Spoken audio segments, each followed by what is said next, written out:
feels really good to start with a crowd cheering. I don't know what it is about that, but it just really kind of makes it.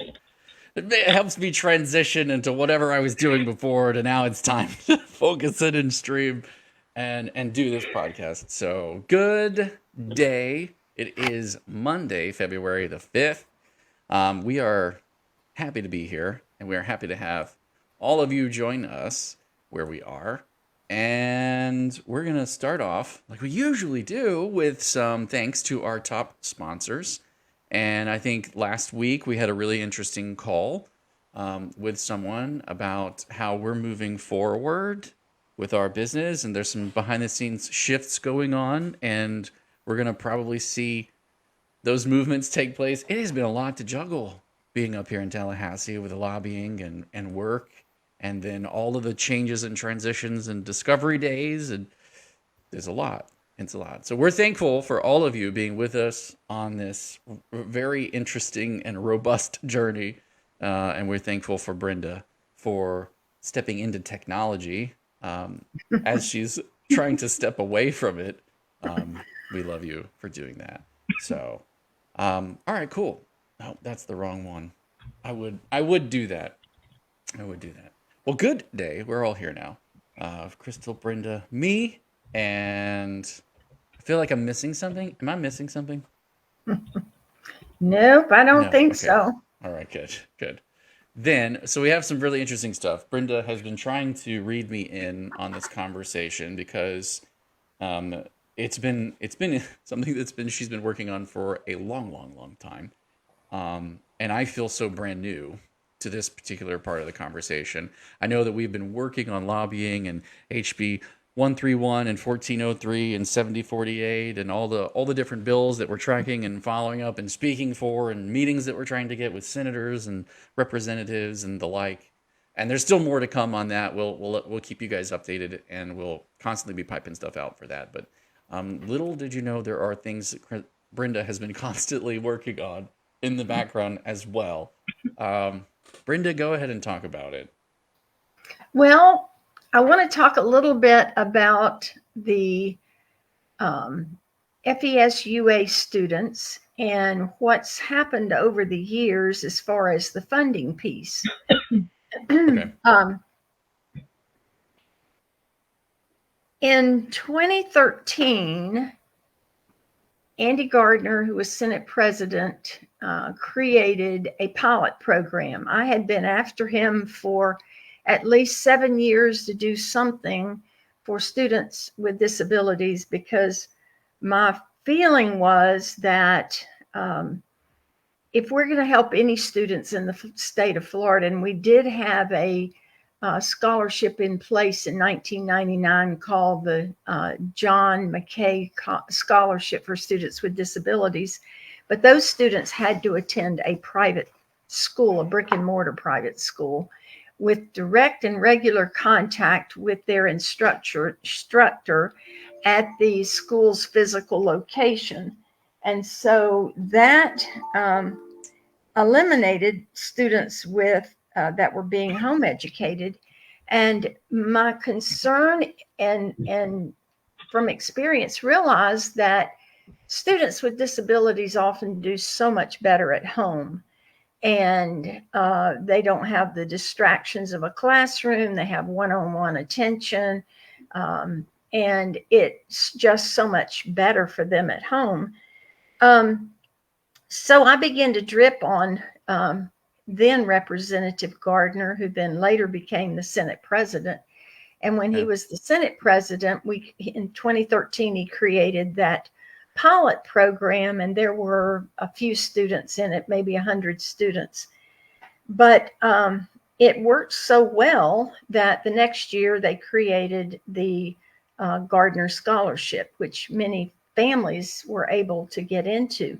But it was such a popular program. Every year, the legislature had to add $50 million, $75 million, just on and on to the budget to serve the students that were requesting to be in the program.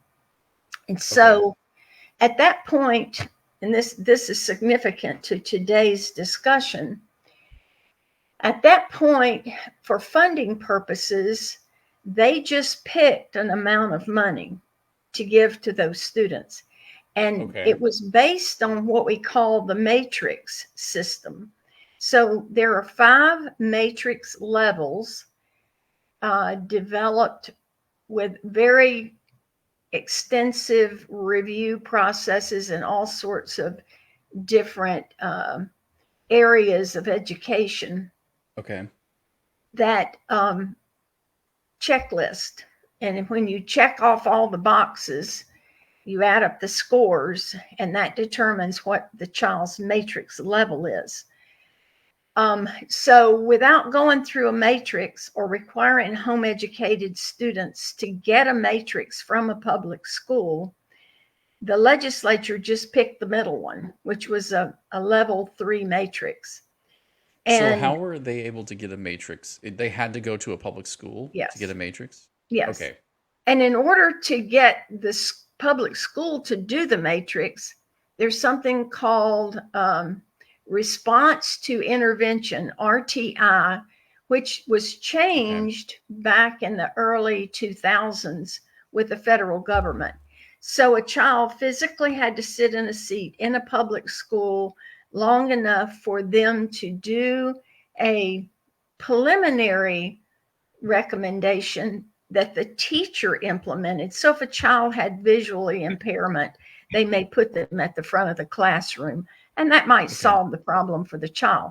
If it's more complicated with autism, they may do other things with the child to try to help them work in a classroom. But Okay. if that didn't work, then they would come back and they would do the complete matrix, and they would go through this complicated process, and they would have a team, the teacher, the school psychologist, Okay. maybe a school nurse. I've forgotten, there are 5 different people on that team. And then they would fill out and add to all the different components on that matrix sheet. And they would then determine what services that child needs. It could be speech and language, it could be OT or PT. And so all of those people that contributed would rate that child as far as what they needed on this matrix, and then they would try to provide the additional services in the classroom. So the problem was in determining a matrix level for these kids is they aren't sitting in a public school classroom, and they don't have public school teachers watching them or Okay. contributing. They don't know the child. Okay. So the legislature just picked level 3. It was about $10,000, more or less, depending on the district where the student lived, because that was what determined exactly how much that matrix paid. Okay. And then about 3 years ago, because there was such a demand for money, the legislature decided that the program could be in jeopardy if it continued to be a line item in the budget, meaning any year it could be taken out, it can be adjusted. And the program, because it was so popular and it was taking so much money, they Mm-hmm. wanted to ensure that it was recurring money in the budget every year and couldn't be done away with, which was a positive thing. Okay. The problem was when they did that, instead of the new families, the old families were grandfathered in at $10,000. The new families would have to go under the new system, which was based on the district in which the student lived. And they did what they treated them just like public school students for funding. And so the legislature averaged the amount of money that a student was getting for level 1, level 2, and level 3. And there are Okay. a lot more students in public schools with level 1 and 2 than there are level 3. So when you average those, it brought down the amount of the money that a Okay. student could receive by about $2,000. So new families are coming in getting scholarships roughly for about $8,000. It really disturbed me, and I fought really hard to keep the level of money at the same. But on the other hand, I could understand that what Step Up was very involved in that. John Kirtley, very involved in that from the private sector. And then the legislators were trying to balance the budget and figure out all that part. So I could understand the pros and cons of it, but it hurt me that students that needed more services were getting less money. So I had been somewhat familiar with the federal program called IDEA, and that stands for Individuals with Disabilities Education Act.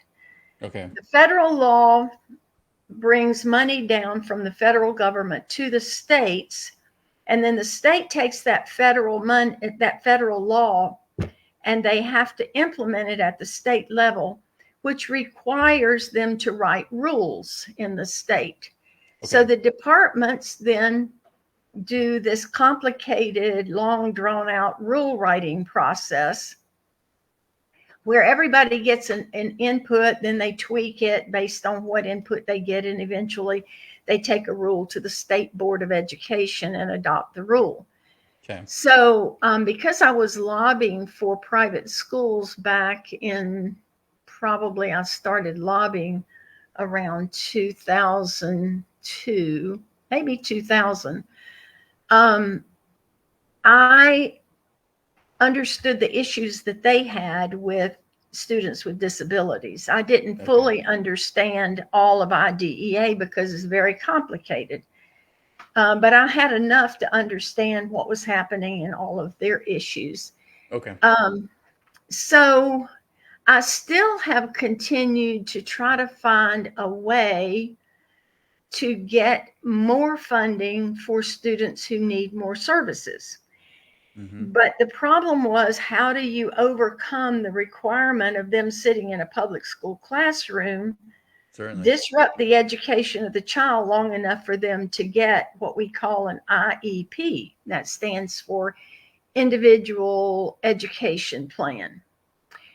For that particular student. So having talked to a number of people and trying to build a coalition of people who agree with what we're trying to do in lobbying is the best way to accomplish your long-term goals. So we interact with a lot of different organizations up here, build relationships and figure out who's working on what, so that if it anywhere in this whole process touches families that we represent, whether they're FES-UA or PEP or straight home education families, we're engaged in that conversation and can influence how that comes out in the end. So I'm on a call. Jason will be on the call here soon. They just haven't had one in the last week or so, so we haven't had him on the call.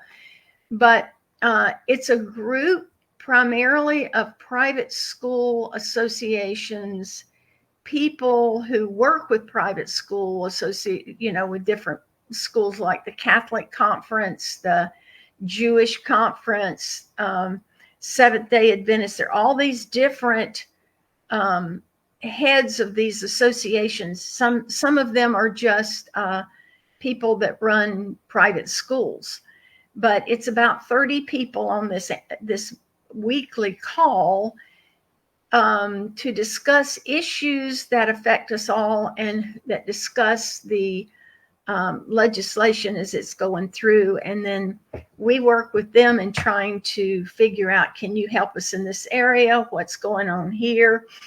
It's a very powerful group of people, and that connection helps us a lot. So 3 years ago in our discussion, we determined that the primarily the Teach Florida, which is an association that works with Jewish day schools, wanted to get more funding for their students with disabilities. And Okay. we made some connections, and then somebody that runs a private school in Jacksonville for students with with autism disability.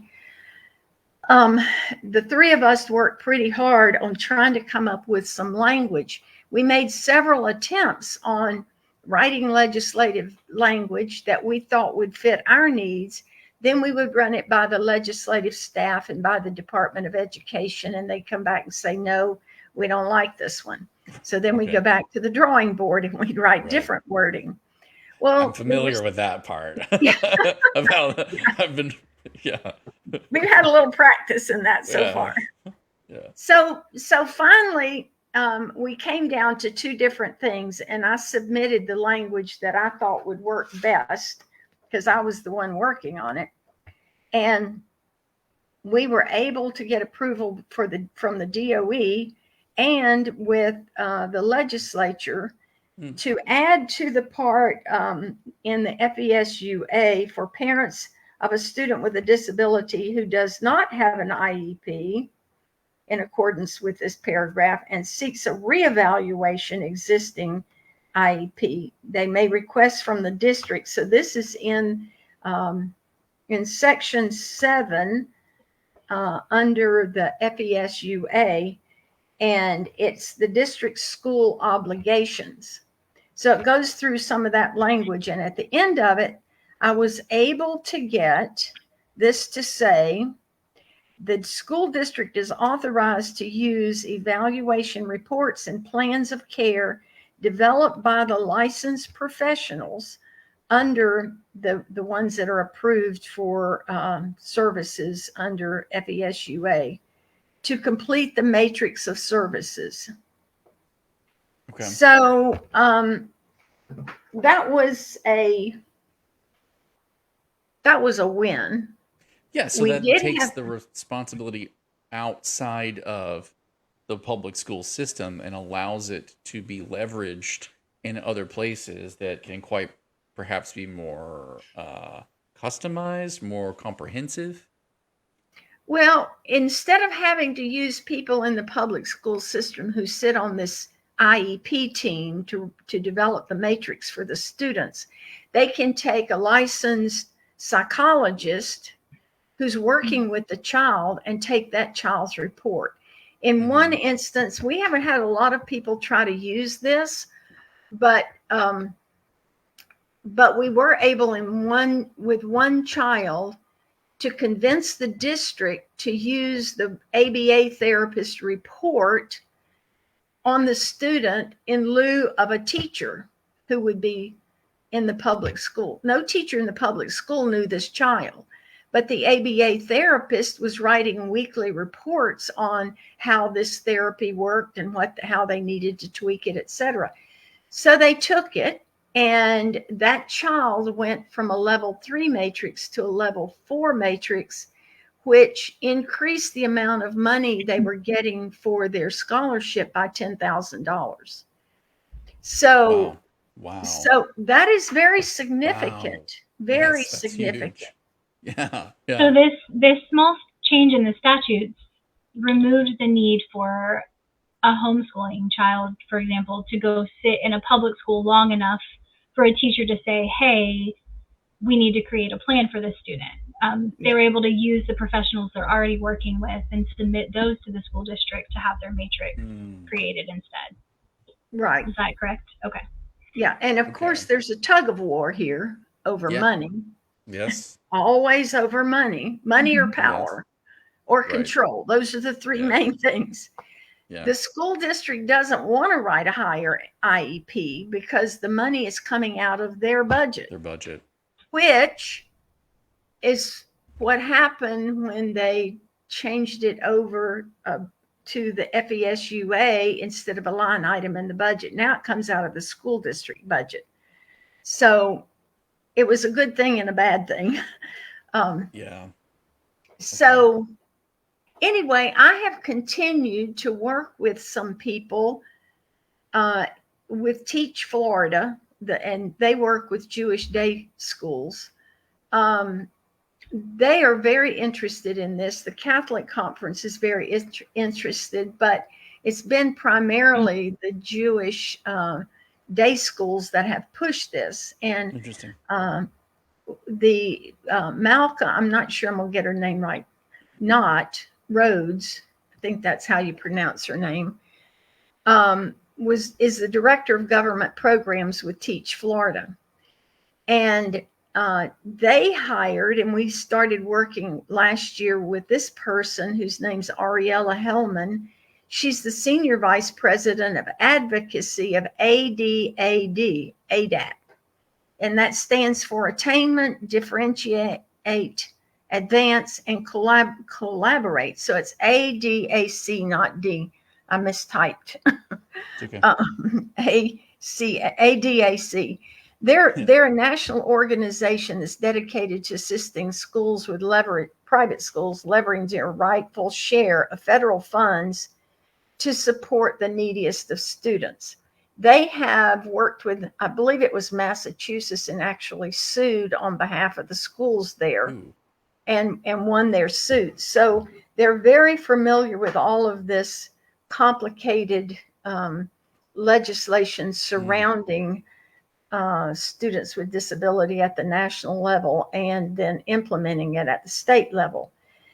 So last week, Yeah, I was gonna say, so what are you working on now? You've brought us up to this point. so last week I was on a call Okay. with an organization. Yes, Every Child. They've gotten engaged in this, and they have hired. These organizations have money, so we can't hire people because we're just barely hanging in there hiring a lobbyist. But these organizations are national and they have money. So Yes, Every Child is well funded, and they've hired a lady who's the founder of Inclusive Strategies, which is dedicated to developing inclusive policy solutions for students with disabilities. She's on the State Board of Education in Arizona. And so Arizona's a little ahead of Florida in implementing scholarship programs. But we're doing a great job here in Florida, and she's committed to trying to help us figure out how to get more federal money down to the states for private schools.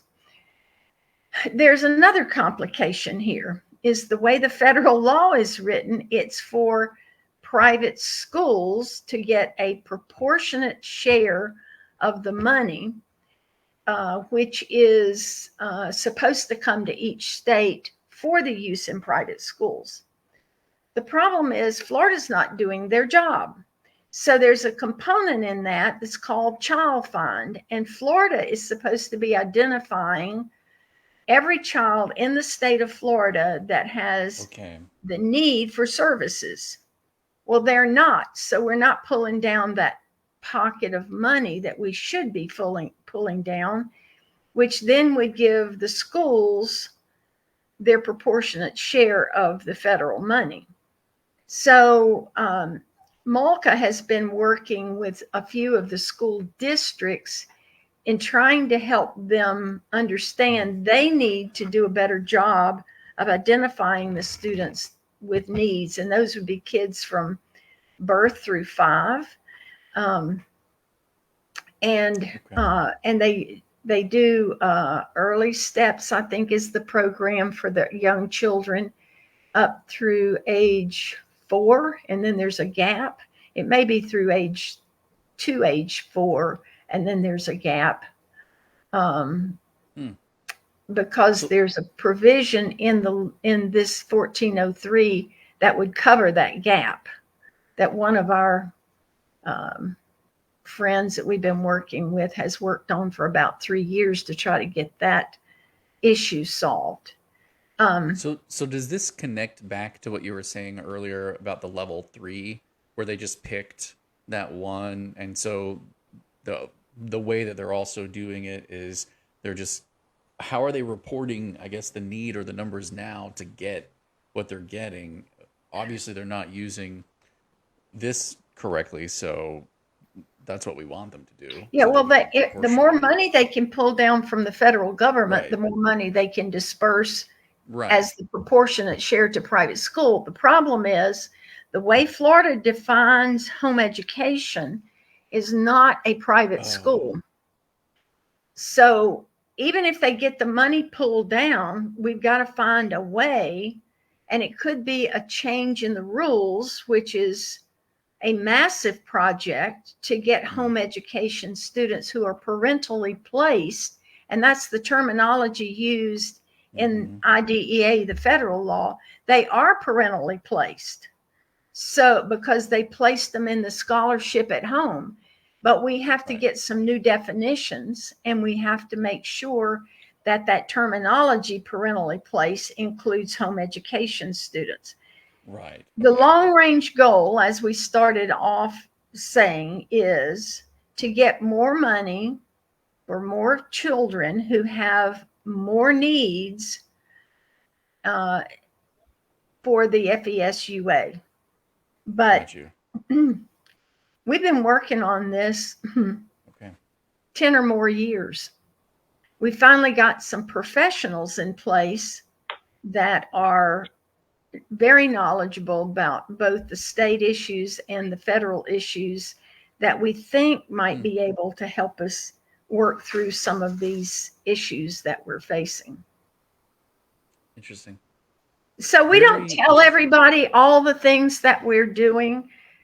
I mean, Hmm. like I said, it is so complicated that There's a most lot. parents don't even have time to figure out, how to get the scholarship money and spend it for their child. They don't have the time or the energy Yeah. to hang in there long enough to get this resolved.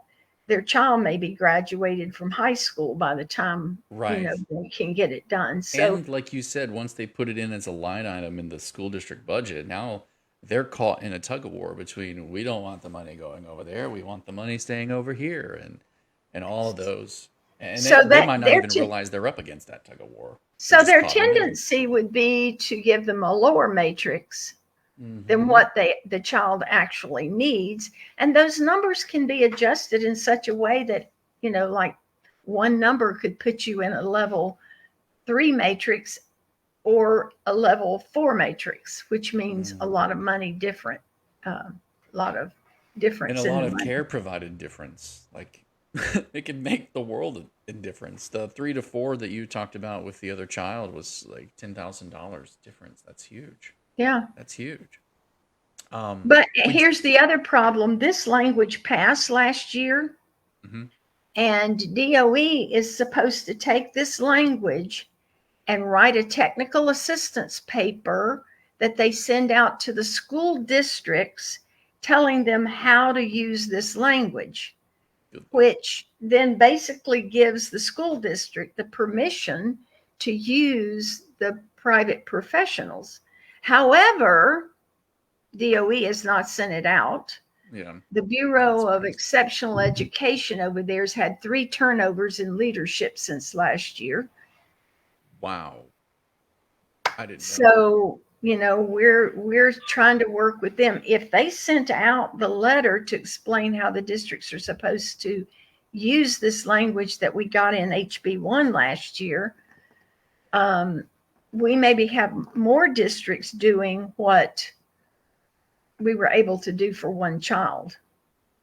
And that one district, unfortunately, the person that was able to do that retired. So now we're working with a whole new group of people.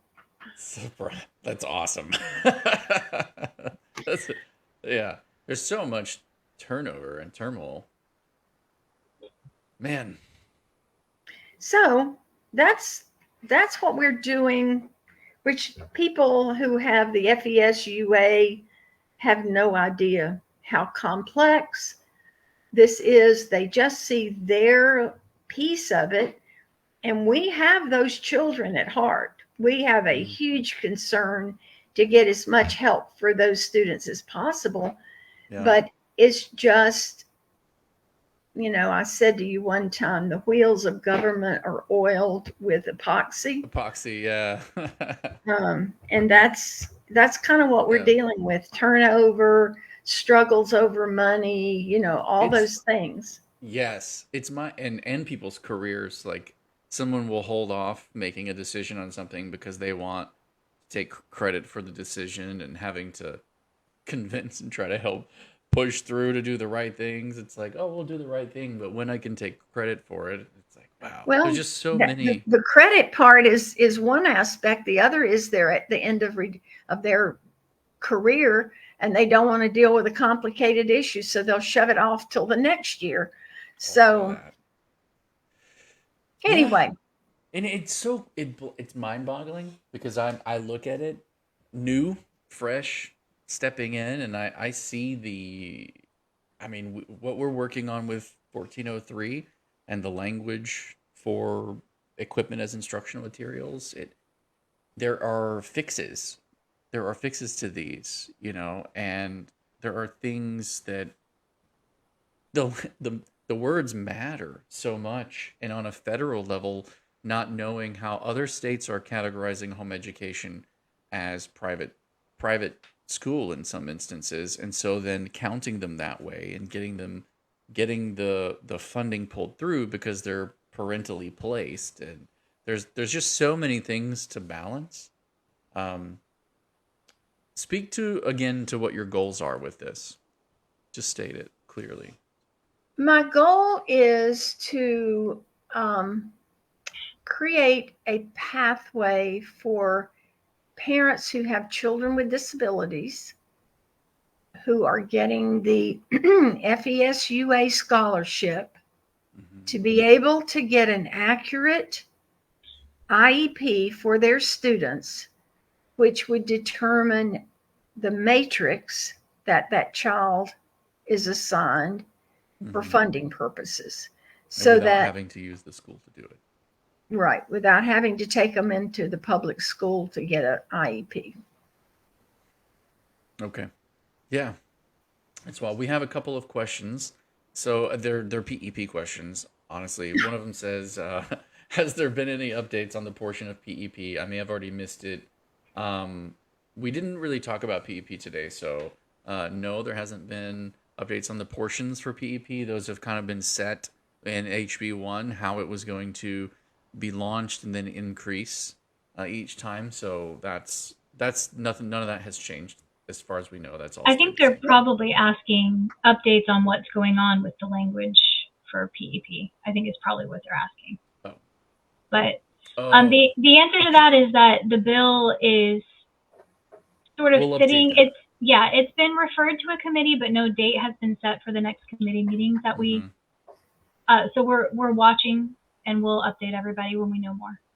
The House bill has gone Hmm. over to the Senate, Correct. and the Senate referred it to Appropriations. Yeah. Correct.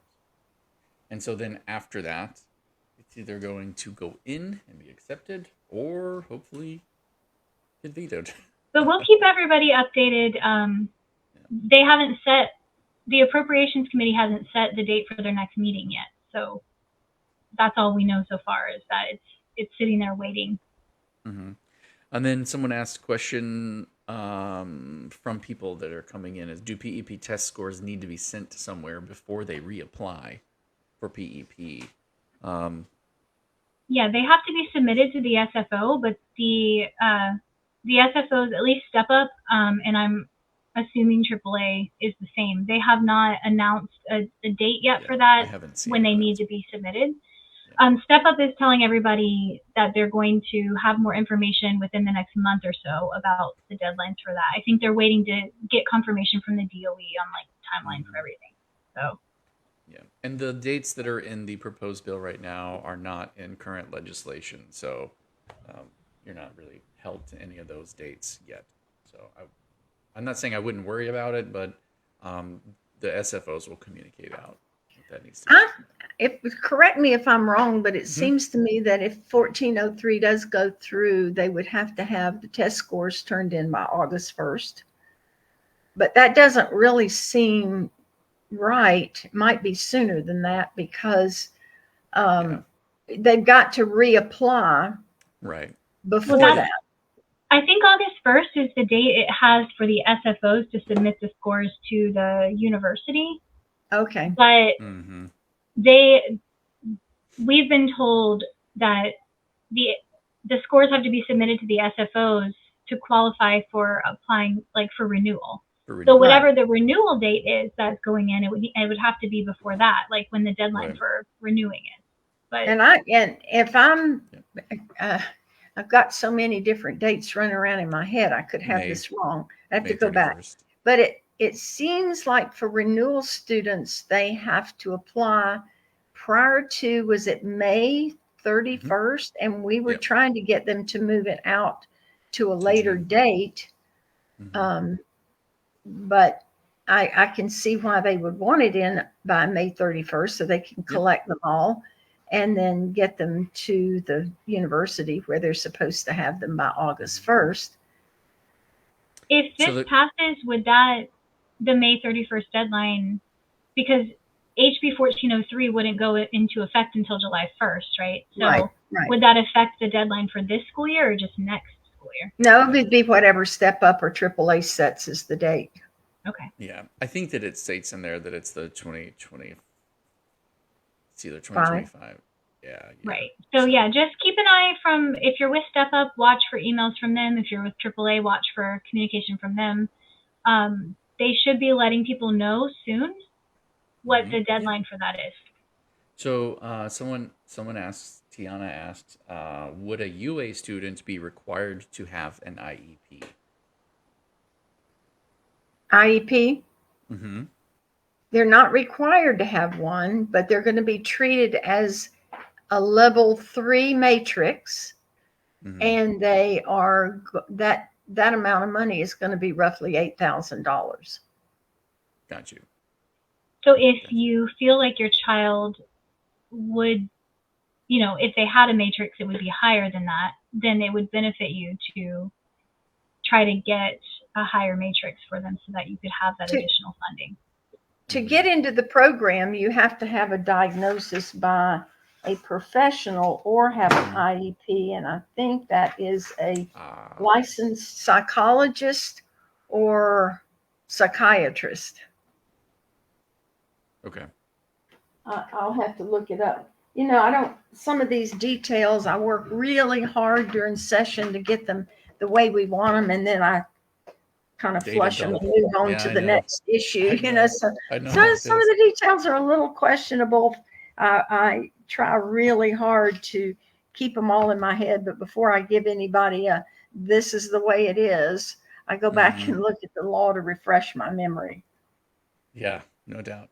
I was thinking in my head that I had the right date for the year. I was like, I know I saw that somewhere, and then as I started to say it, I was like, but did I see this number or did I see that number?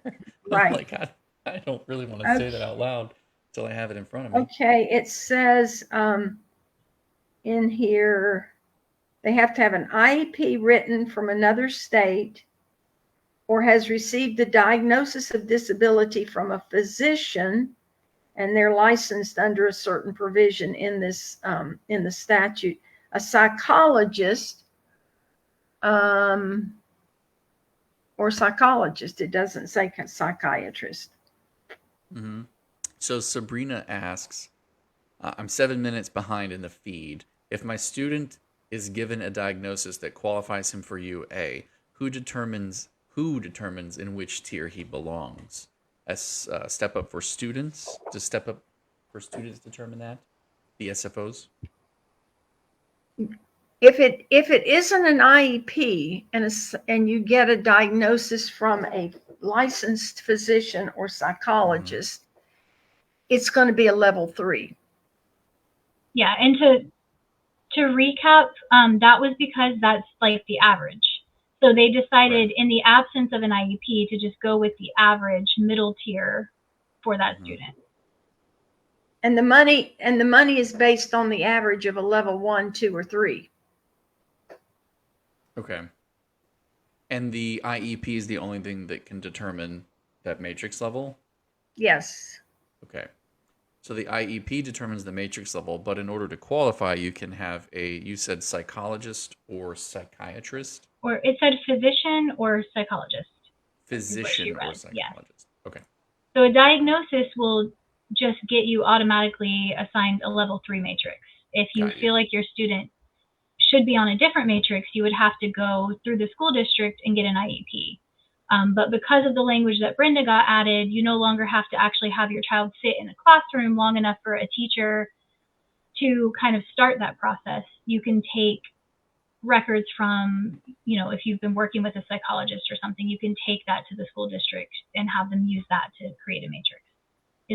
Did I get everything correct, Brenda?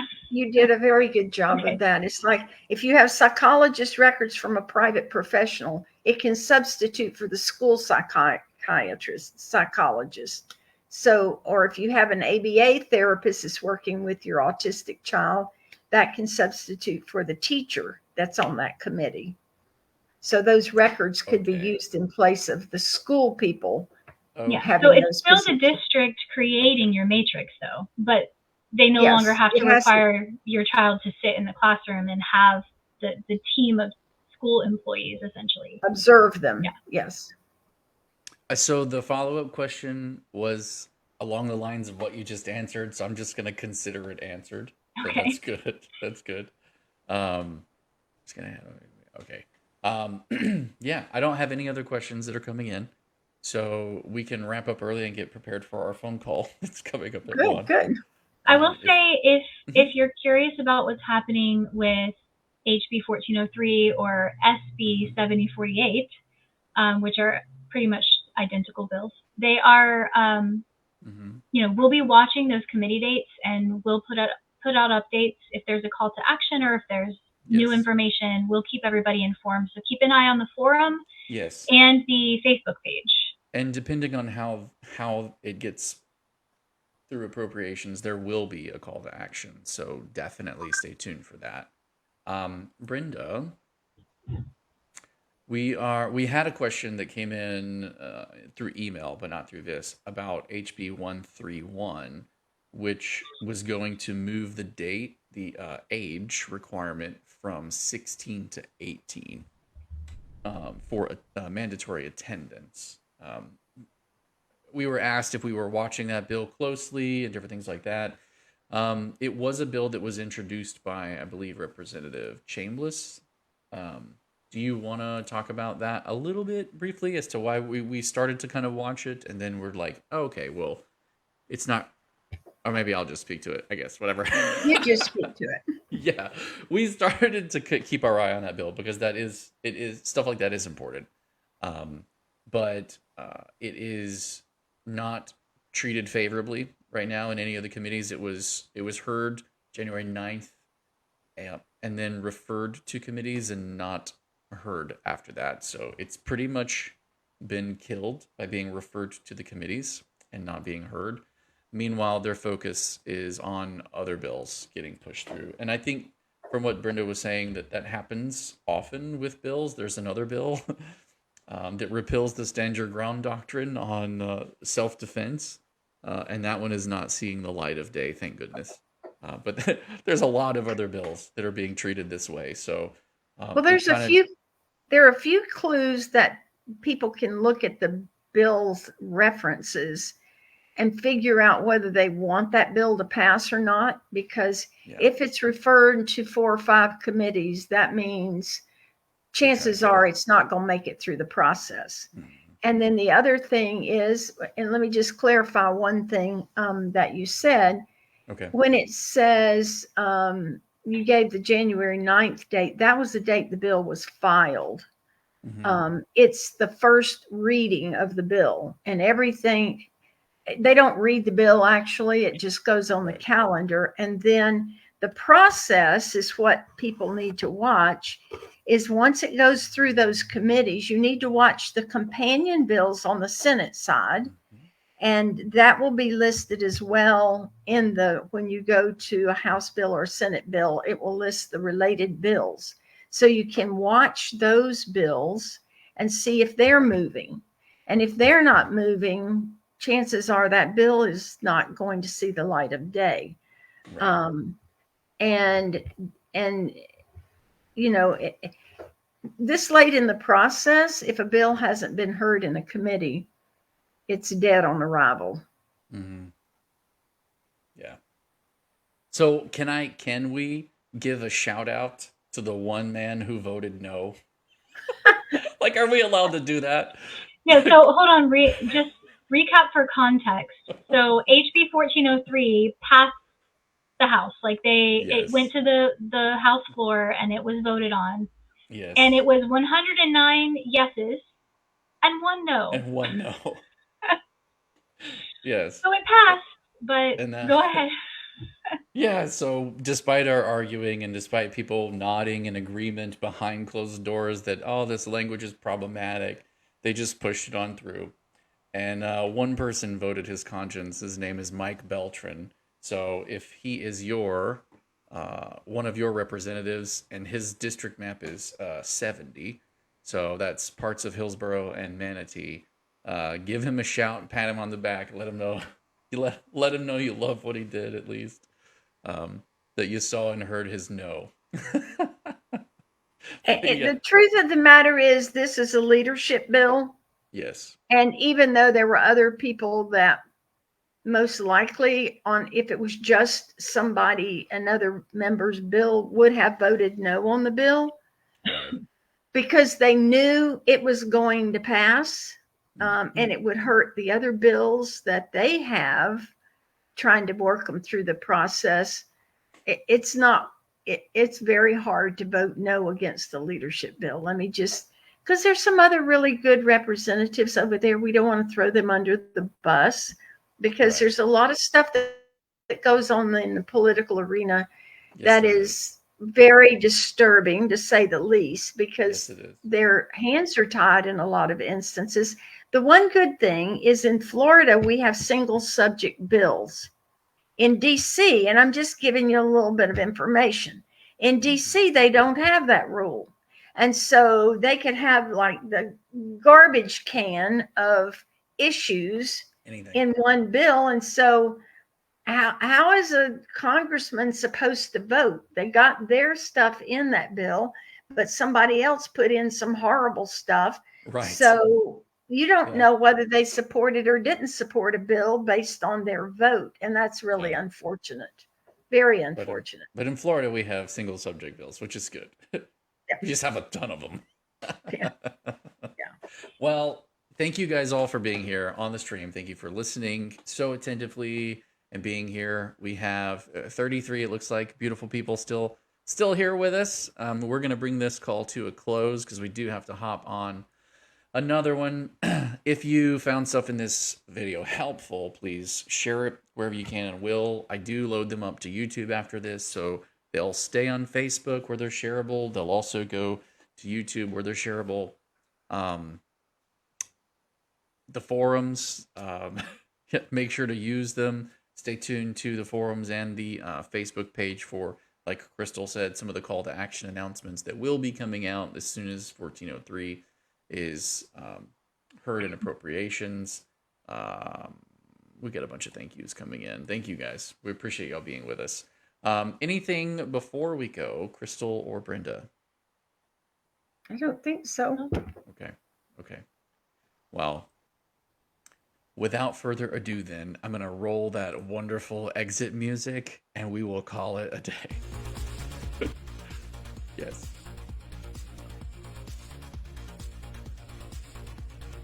We'll hit our sponsors one more time too. Thank you to FPEA.